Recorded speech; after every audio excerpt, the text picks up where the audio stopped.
There were the new records, the mammoth tours, and the new stars. We're going to take a look back at this substantial 12 months of music in the year in rock. But let's kick it off with a woman from Bay City, Michigan, who was a one-person headline all year long. Well, it's December 1985, and I just couldn't end the year without talking about myself at great length. Virgin Tour at New York's Radio City Music Hall. When you start a show, you got to come on strong, or you're not going to hold them through the rest of the show. You got to have a great beginning and a great middle and the best ending so that they don't forget you when they leave.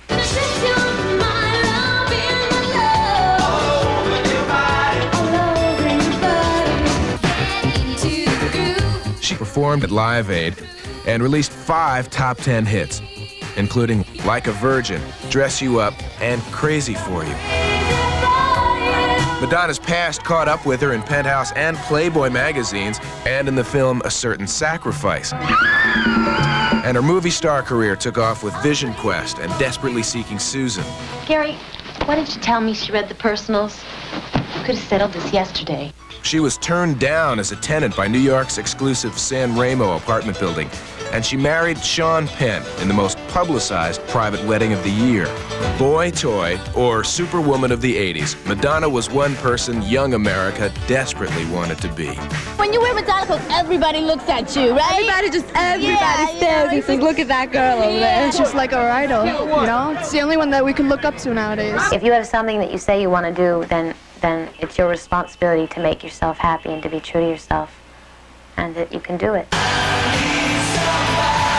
Bryan Adams made his mark live in 1985, on the road for 10 months, and one of the year's most consistently successful tours. Phil Collins released a solo album, produced Eric Clapton, recorded with Marilyn Martin, and won a Grammy for Against All Odds. He also fit in a fabulous world tour with his Hot Tub Club. Nowadays, I mean, I just do everything I'm asked to do if I can physically do it, because I'm just pleased to be asked. Tina Turner burned up the road with a 6-month tour that went to 89 North American cities, and a rejuvenated Dire Straits earned money for something in 20 different countries. Don't come around here no more. As for Tom Petty, he packed up the plantation and brought it with him on the Southern Accents tour. I think it's the most relaxed I've felt about a tour in a long time. Of course, I haven't done a tour in a long time, you know. While Petty hadn't been on the road for a long time, Wham had never been out at all. So this year, George and Andrew sandwiched their first 2 American tours around a trek to a far more exotic locale, China. It was a privilege and it was fascinating, but it was quite arduous as well. 2 weeks of real kind of, you know, protocol, and we're not very good at that. So, but Andrew's quite good at it, actually. Andrew's very polite to people who don't understand a word he's saying. U2 emerged this year as a world-class live act with their first big arena tour. At a U2 concert, people know we're there because we want to be there. Not because, you know, our agents or our managers have forced us there. Because we want to be there, and that's a good feeling. And we know the audience are there because they want to be there. What has brought us both there is the music. After Prince earned $30 million in 32 cities and raised a few eyebrows in the process, he retired from touring and tried to make us believe he's just a normal guy. I don't really consider myself a superstar. I live in a small town and I always will. Well, I was born in a small town. As the year ended, another son of the great Midwest went out to take on the world. My career is like, it turned out that in the beginning I was doing it for all the wrong reasons. Now at 33, I feel like I'm doing it, I don't know if it's for the right reason, but I'm doing it for myself. Still in the midst of a world tour, Sting was rock's man of 1,000 faces in 1985. His solo album, The Dream of the Blue Turtles, went platinum, and its 4 videos were as varied and creative as its sound. 85 was Sting's year for the big screen, too, as he appeared in 3 major Hollywood movies: Dune, The Bride, and Plenty. You think it's my fault? Though Sting got good reviews, all 3 were disappointing at the box office. You people are cruel. He performed at Live Aid and joined Dire Straits on Money for Nothing. He sang Mac the Knife on the Kurt Weill tribute album and backed up Simon Le Bon in Arcadia. He even became a father for the 4th time. But this was the year that Sting put the Police aside. The new band he assembled for the Dream of the Blue Turtles made news everywhere they toured. I recruited jazz musicians from New York. Not that I wanted to play jazz, not that I wanted them to play my kind of rock music. I was hoping that by taking them out of their environment and putting me outside of my own comfortable environment, we would end up with something that was different from both rock or jazz, something without a label. For this guy Sting for him to choose us and to decide to, to go out with us, I think was kind of, courageous on his part. And this is like one of the few bands I've known in recent years that was put together not because of physical makeup and not because of, dance routines or, those kind of talents, but solely for musicianship. If I built this fortress. The band's formation and growth became the subject of the year's most anticipated documentary, Bring on the Night. Most bands don't have enough funds to make a film about their beginnings because they start in a garage and they borrow amplifiers and they save up for guitar strings and whatever, which is the case with me as well. But this band was formed with a lot of privilege, let's be honest. If Sting plans this much activity for next year, so far he's kept it to himself. 1986 is a blank page as far as I'm concerned. And the first priority, I suppose, is to go home and write some music, reintroduce myself to my kids, and we'll see. Happy New Year! This is Washington Square Park in New York's Greenwich Village. And if it looks familiar to you, it's because it's the setting for the powerful Sun City video. The Sun City is just one of a number of recent songs written and recorded with a single goal in mind, to end human suffering. The movement began back in 1984 with Band Aid, and it was followed up in 1985, first by USA for Africa. USA for Africa brought together more superstars than any event in pop history. The American Benefit for Ethiopian Famine Relief was put in motion by pop music manager Ken Cragen, who together with Lionel Richie and Quincy Jones assembled the star-studded choir. I think one of the pivotal decisions was to schedule the recording session the night of the American Music Awards, because I knew that a lot of artists would be in town. But when the big night arrived, the star turnout exceeded everyone's expectations. When I saw those faces come in the studio that night after the American Music Awards, and they just were checking in one by one, Ray Charles and just on and on. They weren't involved in the egos, and that's one of the key words we had that night was check your ego at the door. And everybody did. The recording session for We Are the World lasted 10 hours and created an emotional bond among the 46 performers.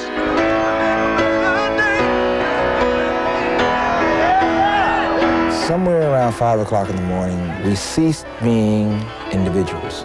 We were a family so strong, so committed to something that it was frightening. They didn't care about their egos. They didn't care really about how they were dressed. They were basically there that evening to save lives. USA for Africa has gone on to sell a total of 6 million records and inspire spin-off benefits around the world. But without the work of one man, none of it would have been possible. It's been a very good year in that I've done something I'll remember all my life, and it's made it worth my while to be alive when so many are dying. Like a missionary on a year-long pilgrimage, Bob Geldof circled the globe. He alerted the world to the enormity of the African famine, which he learned about firsthand.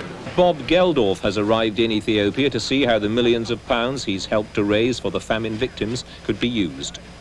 You actually see them dying as well in huge quantities. You sort of wonder, how is it possible that something like that goes on, and why do we let it? Geldof's vision gave USA for Africa a boost, and his persistence and devotion made Live Aid a reality. How did you get involved with Live Aid then? Through Bob Geldof. Bob Geldof called me. Geldof rang me up. Bob Geldof called me up and asked if I wanted to do it. So, of course, I said, yeah, I'd do it. Live Aid had the whole world watching, and it lived up to the promise of a utopian global village. I think people tend to forget that what I actually did was play in a band. And when I was out there just now, it was suddenly, one, people were made aware of, and two, I suddenly became aware of it myself, because in my mind I've just been focusing on getting there to this day, working it all out and making sure it worked. And then suddenly I forgot it all for those minutes I was on stage. And it all seemed very real to me, and it suddenly struck me, you know, just how exciting it must seem to other people. And it suddenly struck me, and I just said, I just realized today is the best day in my life. Following Live Aid, Bob was honored in the U.S. Congress, at the MTV Video Awards, on the floor of the UN, and in the papers for a Nobel Peace Prize nomination. After a year of charitable work, St. Bob says he just wants to go back to being a pop star. But can he, when he knows what it's going to take to feed the world? Geldof used to say, said it for years, music can't change the world. You know, music really can't change anything. But look, it's changed him so much, and through him it's changed the world already. It's changed, it's made a world of difference to a lot of people's lives.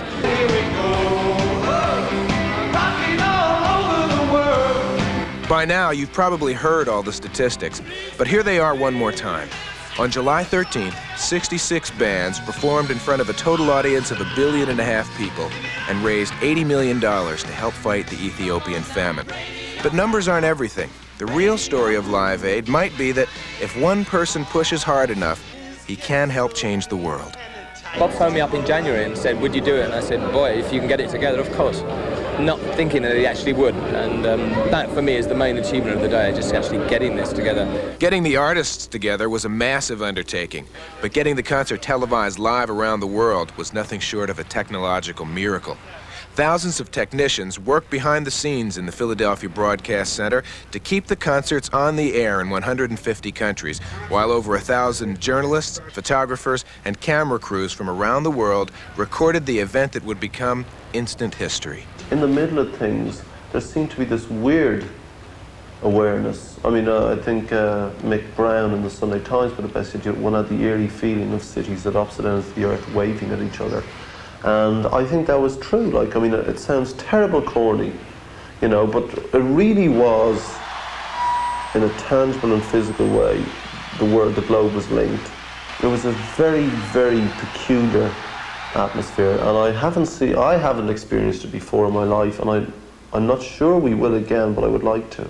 Live Aid was a who's who of all the best 1985 had to offer. But the concerts also reunited bands from the past, like Crosby, Stills, Nash & Young, and The Who hadn't played together since 1982. Mr. Geldof made us an offer we couldn't refuse. I mean, you can't refuse a thing like that. Even with all our differences, it was worth doing. This is what rock had been promising for 20 years. Power for the people. And strange, though, in the end, the bitter irony of it all is that, you know, the power turns out to be rock as the people's elected representatives. During Live Aid, Phil Collins almost made time stand still. He played a set with Sting in London, then flew the Concorde to Philly for the Led Zeppelin reunion. So when I got here, I quickly rushed in to say hello to Eric, find out what songs he was playing, rushed over to Jimmy and Robert to see what songs they were playing, and I got a quick 1, 2, 3, 4 through it, and I was told to lay off if I didn't know where I was, which I laid off quite a lot. No rehearsal at all. There ain't time to think about it, really. We just said we'd do it. This is the right reason to do what we did. Live Aid focused the eyes of the world on the rock and roll community, proving for both the artists and the audience that music can be more than just entertainment. Suddenly, people want more out of rock and roll. If we can't take time out to do this for this cause, then who can? I know for myself and for our band, it's the only altruistic thing we've ever done in our existence. I know that Bob's been saying that there's no way this will happen again, but I really hope that something else could happen, more things could happen. The seed for rock's next major benefit concert was planted right on stage. I'd just like to say I hope that some of the money that's raised for all the people in Africa, maybe they could just take a little bit of it, maybe 1 or 2 million maybe, and use it, say, to pay the mortgages on some of the farms that the farmers here owe to the banks. Rain on the scarecrow, blood on the plow, this land for the nation, this land made me proud. Band-Aid and Live Aid sort of guilted everybody into, gee, what have we been doing for 10 or 12 years? Nothing. And suddenly you realize that it wasn't that much of an effort to just volunteer some time as long as the cause is worthy. You got to have it, you got to jump and run again. John Fogerty and 53 other artists found a worthy cause on September 22nd, attracting 80,000 fans and over 20 million TV viewers to Champaign, Illinois. Farm Aid was organized by Willie Nelson with help from Neil Young and John Cougar Mellencamp to call attention to the plight of America's embattled family farmers. The family system in this country is threatened at its very core by what's happening. If the family farm dies, the small family business in rural towns dies, and it could possibly turn them into ghost towns. Here's a song for all you mamas out there, keeping those families together. And all you farmers' wives, doing your best.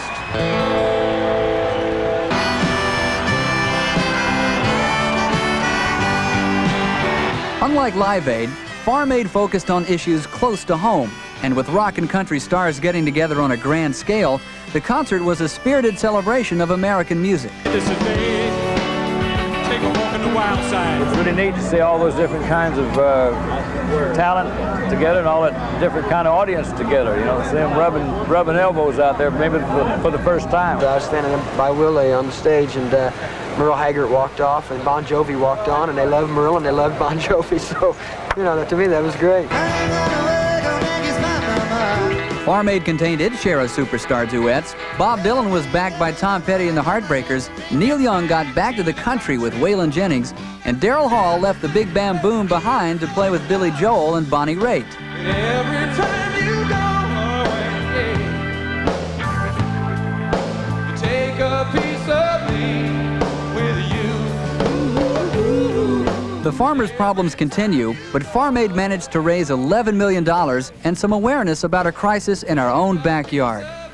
We haven't been always able to do this, but thanks to television, thanks to things like We Are the World and Live Aid, now, for some reason, people are listening to what the musicians have to say. The Apollo Theater. Man, I have always wanted to stand on this stage. This is the place in New York where all the great soul stars came to play. People like Sam Cooke and Otis Redding, Smokey Robinson and Diana Ross, James Brown and Michael Jackson played right here on this stage. And on May the 4th of this year, the Apollo reopened its doors for another historic concert. The Apollo turned 50 this May with a gala concert that featured some dream performances. George Michael sang with Smokey Robinson, and Boy George joined Stevie Wonder on stage. Stars from the theater's historic past, like Al Green, Martha Reeves, and Patti LaBelle, came back, and rock and rollers like Nile Rodgers and Rod Stewart came to pay homage.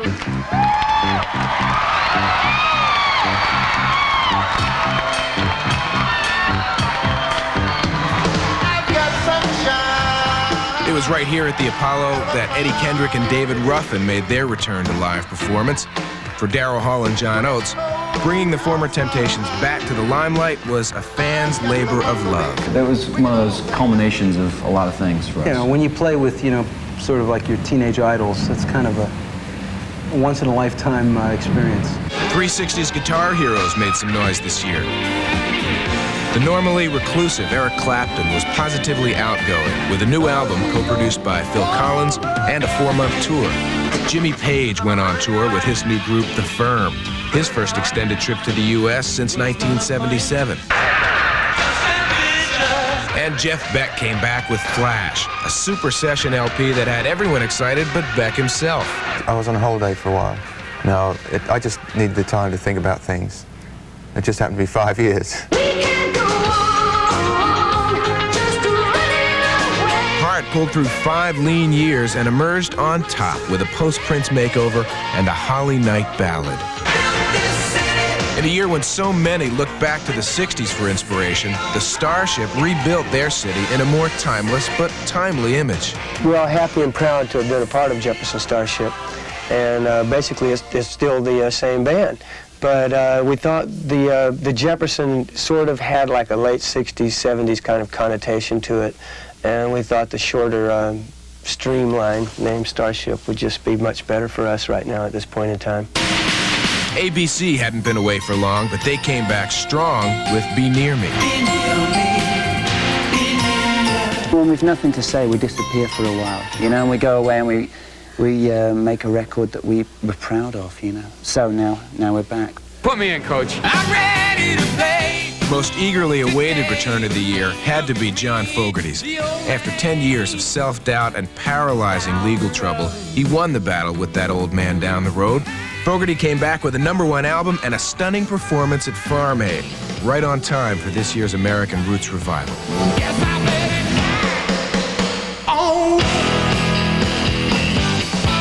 I love it. I'm loving all this, you know. I was away a long time. I'm making up for that now. Why the solo album?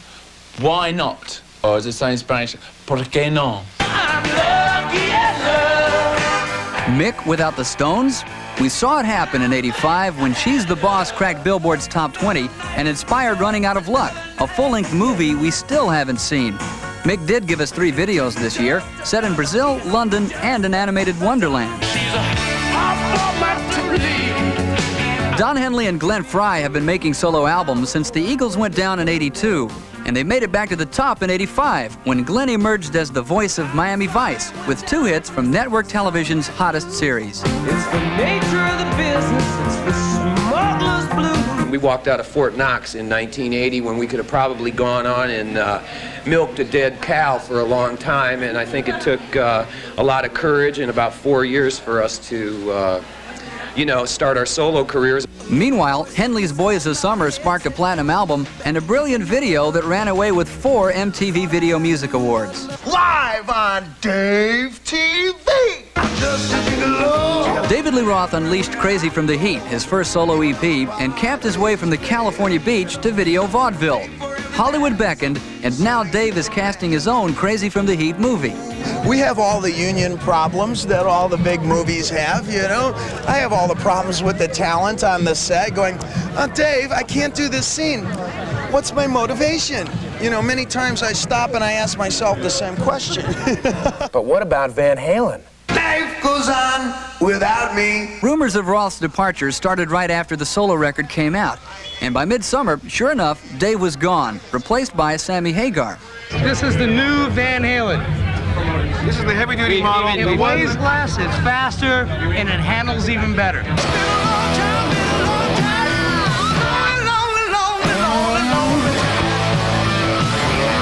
Eddie and Sammy first played live together at Farm Aid.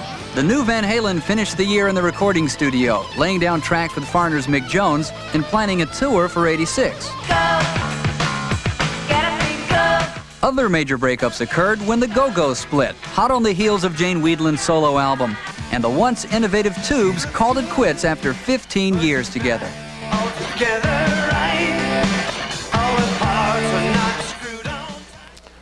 Lyrics may be considered offensive by some audiences. This warning was added to this record as a direct result of pressure from the Parents Music Resource Center, a group of influential congressmen's wives. And here's another one. This album contains material which a truly free society would neither fear nor suppress. This warning was written by Frank Zappa, a leading opponent of the PMRC. Now, there aren't many issues that could bring Frank Zappa together with Dee Snider and John Denver to testify before a congressional committee, but the question of censorship did. On September 19th, the Senate Commerce Committee held a hearing to determine if rock and roll is hazardous to its listeners. The Parents Music Resource Center called for the hearing, claiming that kids need protection from what they deem the sexually explicit and violent lyrics of groups like Motley Crue, AC/DC, and Def Leppard.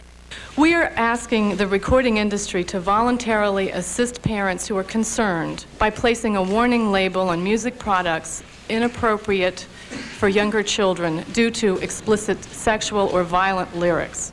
The hearing itself was a media circus, its accusations of pornography and censorship reminiscent of the McCarthy hearings of the 1950s. The cover features the crotch piece that lead singer Blackie Lawless wears on stage.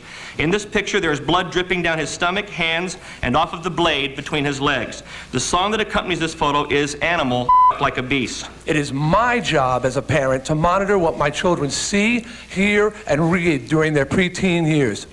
The full responsibility for this falls on the shoulders of my wife and I, because there is no one else capable of making these judgments for us. I suggest that explicit lyrics and graphic videos are not so far removed from what is seen on television every day and night, whether it be in the soap operas or on the news.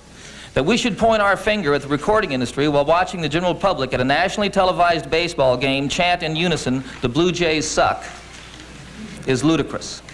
Later, the PMRC and the record industry agreed on a voluntary rating system, but most artists are not happy about it. It's a form of censorship. It's against the First Amendment. I think you should be able to say and do whatever you want with music. There are some things that are a little too outrageous for me as a parent and as a person, and I support some lively controversy which will lead to some, rational decisions and stuff. We're back in the 50s somehow. You've got to be kidding. It's not, it's not possible. This is a joke. It's not a joke. These people are serious and they're a minority. This will have a chilling effect on what musicians write and what they play, and also to some degree on what record companies will release, will sign, and retailers will stock. I strongly object to anybody trying to tell me how to write songs, what to write about, and who to write it to. You don't like the stuff? Don't listen to it. One type of music hit especially hard by the PMRC was heavy metal. Metal 85 began with a tragic note. On New Year's Eve, Def Leppard drummer Rick Allen lost his left arm in an auto accident near his home in Sheffield, England. He remains with the band, though, and they'll take a second drummer with them when they tour in '86. The absence of Def Leppard and Van Halen from the scene helped make Motley Crue the success story of heavy metal.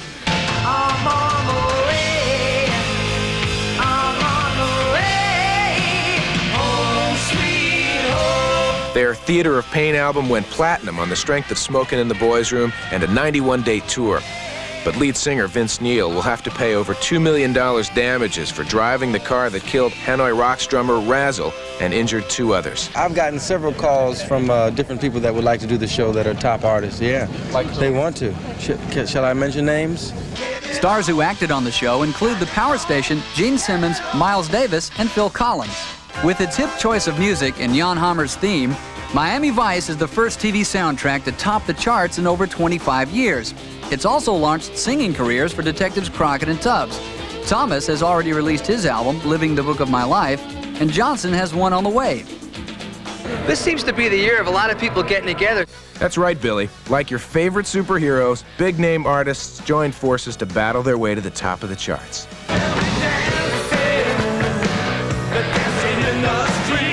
David Bowie and Mick Jagger formed the year's most stellar alliance, recording Dancing in the Street especially for Live Aid. We decided to do a song together before he split back to the States. We recorded 7 o'clock in the evening, finished around 11, went to the Docklands, started the video around 12, and ended up at 8 in the morning. We did the whole thing in one night. It was great. Jeff Beck and Rod Stewart renewed their on-again, off-again relationship with People Get Ready, and Tina Turner bridged the generation gap when she heated up Bryan Adams' It's Only Love.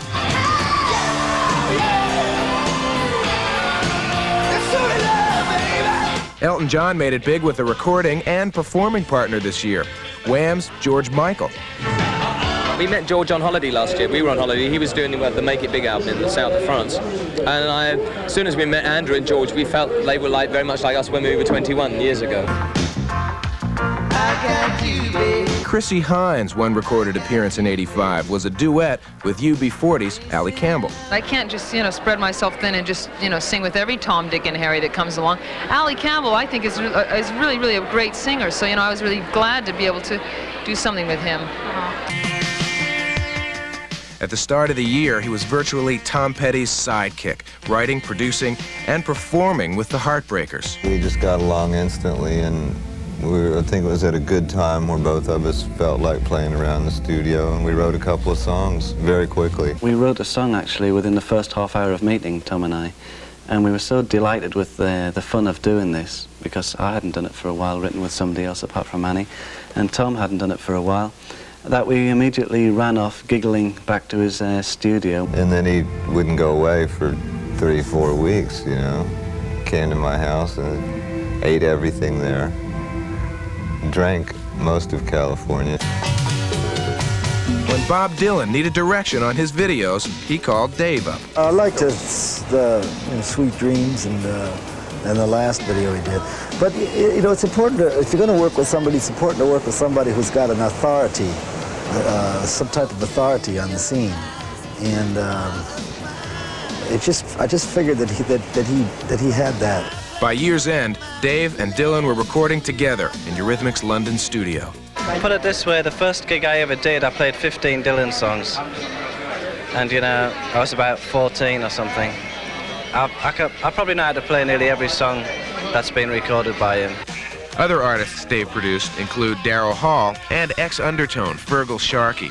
But his #1 collaborator remains Annie Lennox. And fittingly, this year's Eurythmics album featured guest stars like Elvis Costello, Stevie Wonder, and Aretha Franklin. With Eurythmics being so changeable, you know, all the time, our personnel, I've got to know so many different musicians now that I know are really great performers and really enjoy doing different stuff. I think it's a fortunate circumstance to get to work with the same actor more than once, because you don't have to play the do you know me games. Jed is like old sneakers for me. I mean, he's really comfortable. I know everyone wants to hear the dirt, but we really did get along. Mad Max Beyond Thunderdome boasted something a lot bigger than any soundtrack, the acting debut of Tina Turner.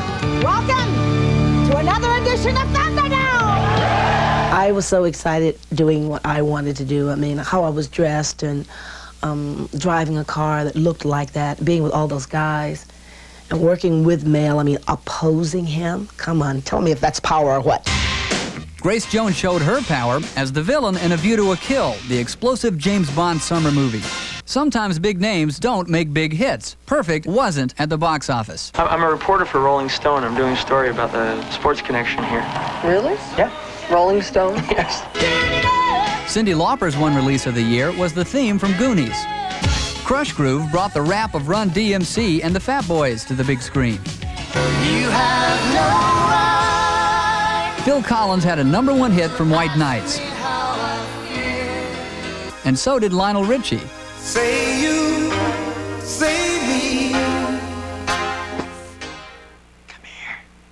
Come here. Pee Wee Herman became a household name this year thanks to his first feature film, Pee Wee's Big Adventure. But he's not the only comedian with Hollywood on his mind. It's called Emo's Big Adventure.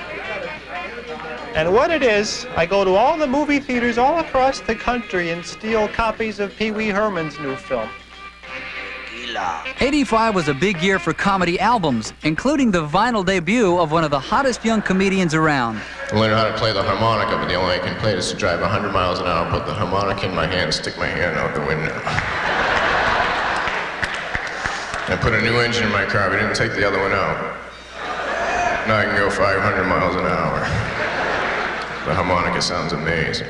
Another young comedian with a record on the way is Howie Mandel. This for $4. Does anybody else have one of these? How much was yours? $2. I lied, $1. I started incorporating the audience into my act when they started attending. When there was nobody there, I didn't use them as much. Comedy's resurgence also benefited established artists like Cheech and Chong and Billy Crystal. And Eddie Murphy stayed one step ahead of the pack this year by recording his first straight music album. I think They started it. It wasn't us at all. I think that after sort of 5 years of living together out of each other's pockets 24 hours a day, you really need to take some sort of break from each other. So instead of sort of going 5 separate ways, we just sort of split in half. The Power Stations approach mixed funk with heavy metal, and their album, released in March, went platinum. But on the eve of the band's U.S. tour, Robert Palmer backed out, and pinch hitter Michael DeBar became the luckiest man in rock and roll. I got this call out of the blue from Wayne, who is the Power Stations representative, saying, "What are you doing this summer?" And I said, well, you know, I'll be working on my album and doing it. And he said, well, there's a group that needs a singer. And I said, well, what group is that? And he said, can't tell you. Yeah, right. So I said, well, call me when you can tell me. So he called me a couple of days later and he said, it's the Power Station. So I dropped the phone, picked it up and said, yes, I'm available. If Michael didn't work out, it was off. The tour was off, you know. So it was one of those kind of things where It's got to work. I remember it was like when I first got contact lenses. I said, I've got to wear however painful they are, it's got to work. Yeah. And thank God it did, and we're having a great laugh doing it. Arcadia's approach was a little more artistic. They recorded and remixed all year long in Paris and New York, burning up nearly $1 million to fashion, so read The Rose, as Simon indulged himself in a new role, playing guitar. I mean, obviously I'm not a professional guitarist, but I had to put some of me down playing guitar on this album. It's the only chance I'd ever get. Andy Taylor would never let me go anywhere near a guitar before. When he wasn't experimenting musically, Simon was bragging about his sailing ability. Us English are faster and quicker than any of you guys. But he almost drowned when his boat capsized in a race off the coast of England. The Durans did get together once or twice in '85. First, they recorded A View to a Kill, their James Bond fantasy, which went to #1. Then they performed a barely rehearsed set at Live Aid. They were also set to headline Super Concert 1 in Anaheim, but it was canceled when the promoters check bounced. Through it all, Duran Duran proved they're a band to be reckoned with, if not amused by. I love this guy. I wish he was my daddy. I'm not old enough. 1985 is just sort of a year when we're really starting to get the kickstand up, you know, we're just starting to move.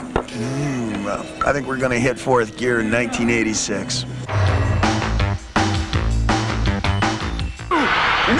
2, 3, 4! Nothing less than a hero, Bruce Springsteen was one artist who stood above all the others in 1985, and no matter how big Bruce got, he could still relate to his fans, and they could still believe in him. He makes great music, he makes New Jersey proud. New Jersey takes a lot of slack, but we got Bruce Springsteen and nobody else does. I've never really seen or been a part of anything quite that positive. Bruce's fans are really over the top, as they say. Bruce played the biggest tour of the past year and a half, performing in huge stadiums as though they were intimate clubs, and grossing nearly $90 million in the process. The tour went to 17 countries, and while American policies were taking a beating abroad, Springsteen presented an alternative vision of America. When you're in Europe and you see the American flag flying, man, it's a wonderful thing. And when you see people stand up, born in the USA, you know, and you're in a foreign country, you say, wow, man, I'm in somewhere else, and these people are talking about, it does bring about a sense of nationalism that is really, really wonderful. Of course, for some fans, he was just sexy. What do I like about him? I love his bum. His bum! They all like his bum, folks. Do you love me? Back home, Born in the USA passed the 10 million mark in sales, the 4th largest selling album in history. It rode the top 10 all year long, spinning off 7 hit singles and 5 videos. This is your hometown. But Bruce's influence went deeper than the charts. He made politics a high priority in '85, singing on Sun City and We Are the World, donating over $1 million to unions and food banks, and supporting workers and Vietnam veterans. I don't feel paralyzed anymore because of Bruce Springsteen, and I really mean that. All this, and he got married, too, on May 25th in a secret ceremony to actress-model Julianne Phillips. They honeymooned on tour. Certainly, 1985 will be remembered as the year Bruce Springsteen was finally elevated to legend status. But it was also one in which he repaid the faith of his millions of fans with his spirit, his generosity, and his great rock and roll. This has been the greatest year of my life. And I want to thank you for making me feel like the luckiest man in the world. Well, we're feeling pretty lucky ourselves. 1985, musically, was a great year, and 1986 looks like it's going to have a lot going on, too. I'm looking forward to it. Of course, MTV is going to be there covering it all for you. On behalf of all of us here at MTV, we'd like to wish you a very happy and healthy new year. I'm Mark Goodman. And I'm Alan Hunter. Thanks for watching.